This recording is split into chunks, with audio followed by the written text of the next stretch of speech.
Are U.S.-based airlines safe to fly over Belarus right now? Are U.S. airlines safe to fly over?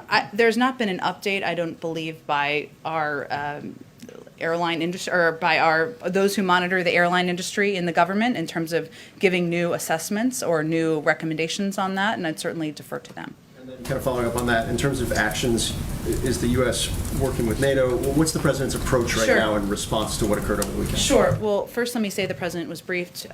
He's been kept abreast, of course, but he was briefed this morning during his PDB by his national security team. Our national security advisor, Jake Sullivan, also raised our strong concerns on this issue, the actions of the government of Belarus with the secretary, with his Russian counterpart during their phone call this morning, which we provided a readout of, and it was largely, of course, focused on moving the ball forward on getting to a meeting, but he also raised this issue.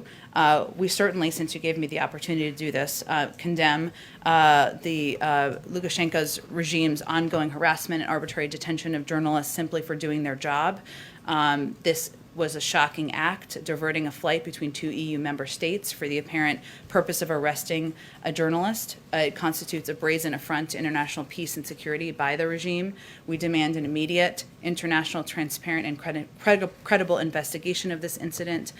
We are in touch with a range of partners bilaterally and through multilateral channels from NATO, the OSCE, UN, EU, and others. And we have nothing to read out at this point, but we will continue to coordinate closely with them. And just one more quick one, since we're in kind of a critical week on infrastructure. Does the president have a trigger, or is he identified, like, all right, this is, if I see this, we're walking, or if I see this, we're going to keep this going past Memorial Day? Do you have that laid out kind of in black and white inside the White House right now?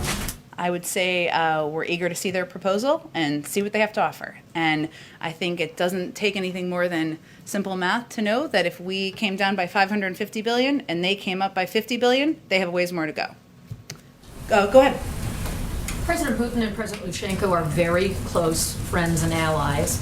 Does the events with the Ryanair and the arrest of the journalist, is that going to have an impact on the meeting? And are you prepared to announce a summit between the President and President Putin today, or when do you expect to be able to do that?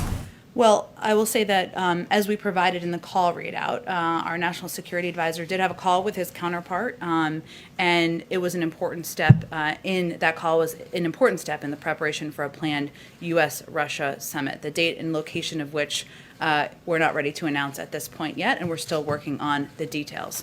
I will say that while our focus and the purpose of a meeting like this will be to move to a more stable and predictable relationship with Russia after several years where it has not been exactly that, and we believe we can do that in a constructive manner, it does not mean that we will hold back on areas where we have concern, as you've seen over the past several weeks, where we have simultaneously issued an invitation to have a meeting while also putting forward sanctions for actions that we find unacceptable. And so certainly, the fact that our national security advisor raised this issue is evidence of that, while also having a conversation about how we can move forward our planning on the summit.